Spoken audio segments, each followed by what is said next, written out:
nga poliisi bambi yeegomya kubanga naye eri mu buwambe nga tubanoonya president najja naga ffe twamusse ti lwaki yabadde atendeka abantu ababi okkuba ebikonde ekyo kijjewo abaali balowooza nti tetulina state inspired murders. We have state inspired murders to protect the regime and to protect one person. Abaana baffe abattiddwa okuva lwe twatandika But didn't say that.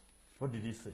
Yagambye, President yagambye nti tutegedde nti ebitongole byaffe ebikuuma eddembe bye byasse Mwami Ssenyange naye okunoonyereza kugenda mu maaso okulaba nti kubanga Mwami Ssenyange tabadde na buzibu naye waliwo abitongole baga nti bagenza okumukwata nadduka. So statement oga nti twamuse ekyo sikituufu. Nze sivunaanyizibwa ku bbanga ki Mwami Kiwanda lyatwala kutegeera bintu byangu bwe. No, but that's not right. Nze kyegamba sivunaanyizibwa ku ddiru otegeera. Era tolimba bantu ku station. Yayogedde.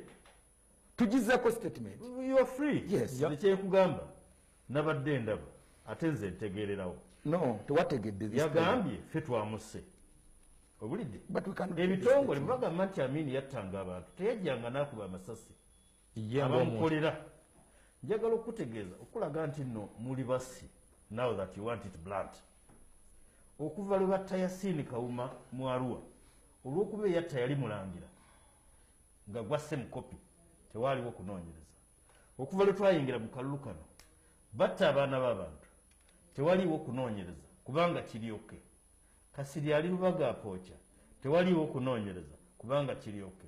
President n'avaayo n'agamba yes Ssenyange ffe twagize ki kyejagala tukijjemu bagamba nti bo be baamutidde.